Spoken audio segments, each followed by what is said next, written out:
Bismillahirrahmanirrahim. Assalamualaikum warahmatullahi wabarakatuh. Oke, di hari ini Ibu akan membuat tutorial untuk membahas ulangan harian pertama kemarin. Materinya mengenai praaksara, Hindu, Buddha, dan Islam. Nah, oke, soal pertama.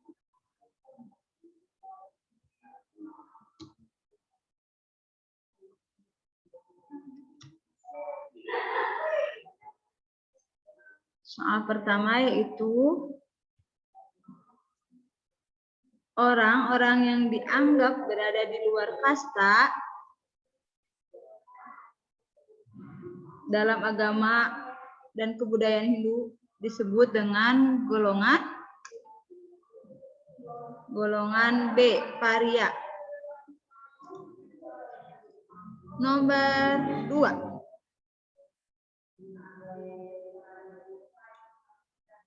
Nomor 2, periodisasi antara tahun 500 Masehi sampai 300 Masehi disebut zaman Buddha. Karena pada periode ini adalah B, muncul sebuah tafsiran baru terhadap Weda oleh seseorang yang dianggap mencapai pencerahan sejati. Lanjut. Pertanyaan nomor 3. Agama Buddha diperkirakan masuk ke Indonesia pada sekitar abad ke-5. Ajaran Buddha yang paling banyak dianut oleh sebagian besar masyarakat Indonesia adalah dari aliran Mahayana. A. Selanjutnya, sistem kepercayaan yang berkembang di Indonesia sebelum datangnya agama Hindu dan Buddha adalah E. Animisme dan dinamisme. Nomor selanjutnya. Nomor 5. Pendukung teori kolonialisasi dengan hipotesis kesatria tentang membawa pengaruh Hindu-Buddha ke Nusantara adalah B. Profesor Dr. J.L. Maus. Selanjutnya, nomor 6. Sangga dalam agama Buddha adalah sebutan untuk golongan biksu dan biksuni. 7. Arca Buddha berlagam seni arca Amarawati yang ditemukan di Sulawesi Selatan dalam posisi sikap abihaya mudra yang artinya B. Buddha sedang berdoa. Nomor 8. Prasasti berbentuk tiang batu atau yupa di Kutai, Kalimantan Timur dikeluarkan oleh C. Raja Mula Warman. Nomor 9.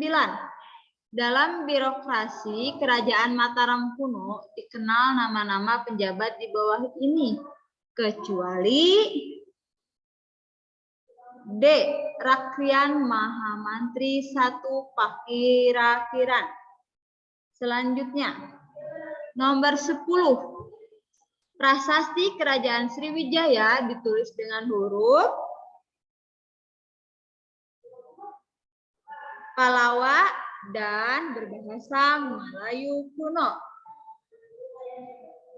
11. Fungsi candi di Indonesia adalah sebagai tempat pemujaan dewa.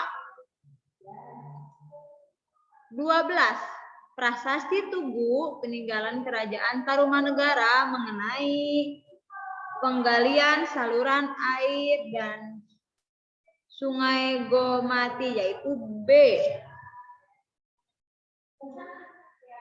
13. Penguasaan kerajaan Holin yang terkenal bernama Ratu Simo atau Ratu Sima. Nomor 14. Prasasti Ratu Boko yang berangkat tahun 856 Masehi tentang perang antara Palaputradewa dan Rakai Pikatan. Nomor 15.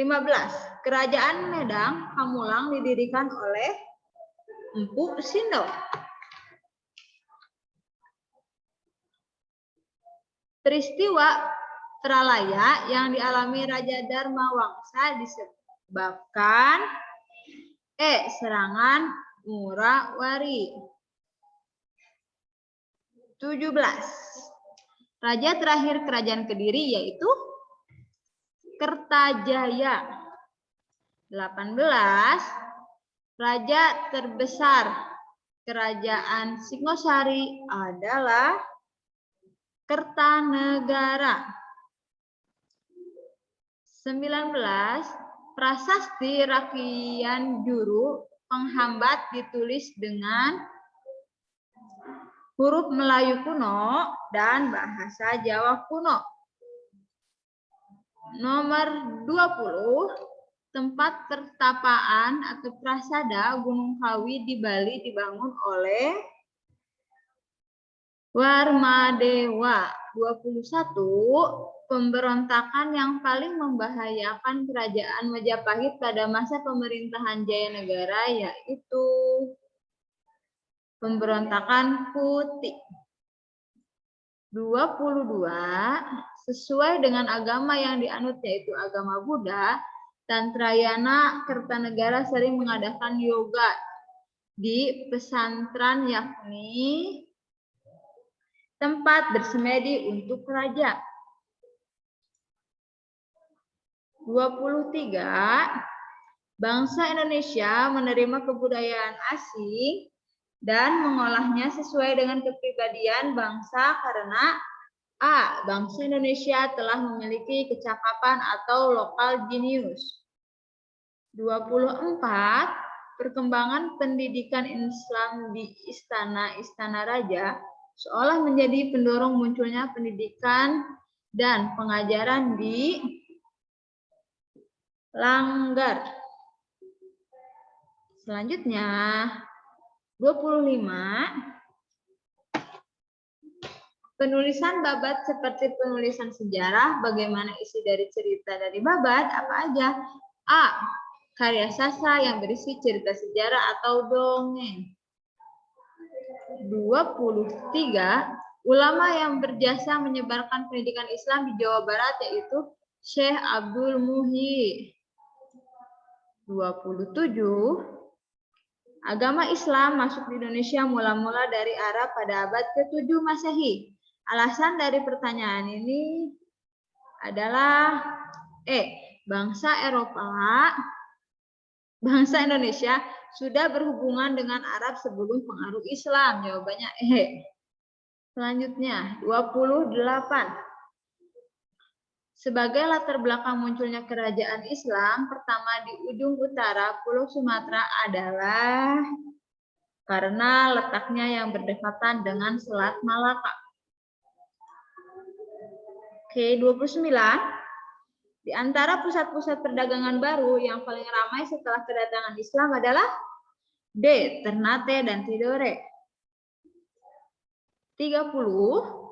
Kitab Bustanus Salihin karya Nuruddin At-Tarmizi berisi tentang sejarah kerajaan Aceh dan nilai-nilai agama. Sejarah kerajaan Aceh dan nilai-nilai agama.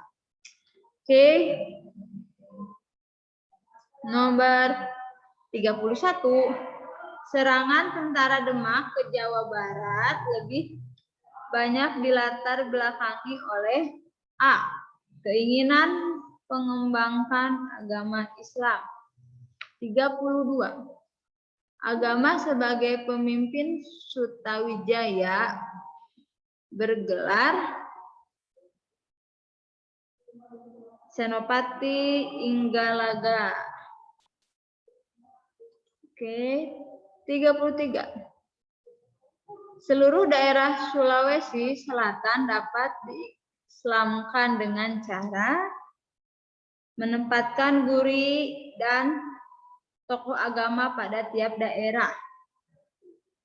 Selanjutnya, 34. Pemusuhan antara Persekutuan Uli V dan Uli Siwa di Maluku disebabkan oleh B. Persaingan persaingan perdagangan. Nomor 35. Masuknya agama dari tradisi Islam di Indonesia berakibat terjadinya akulturasi tradisi lokal Hindu, Buddha, dan Islam. 36.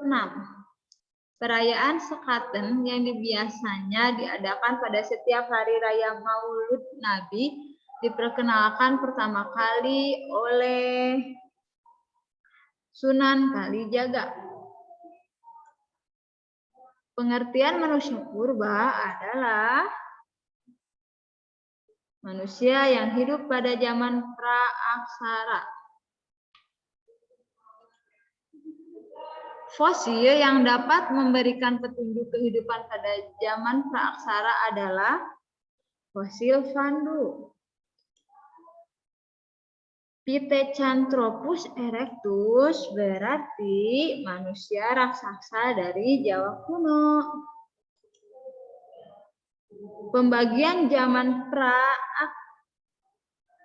sejarah menjadi zaman batu, zaman logam dapat dilihat dari sudut pandang alat kelengkapan hidup. Manusia mulai bertempat tinggal tetap disebut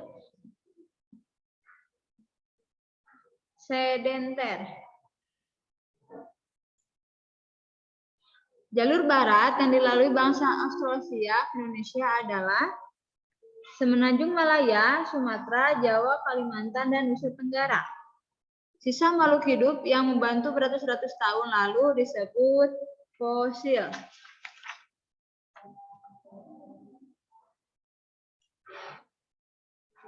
Ditemukannya alat-alat dari batu untuk bercocok tanam menunjukkan bahwa manusia purba telah menetap. Alasannya A. Bercocok tanam memerlukan waktu lama sehingga harus menetap. Nomor 45. Tugu batu yang berfungsi untuk menyembah roh nenek moyang disebut menhir.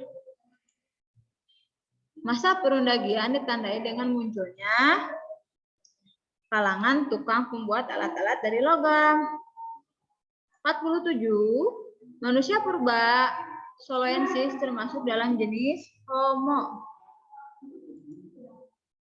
Secara arkeologis, pembabakan zaman di Indonesia dibedakan menjadi zaman batu dan zaman logam. Bahasa Deutero-Melayu memiliki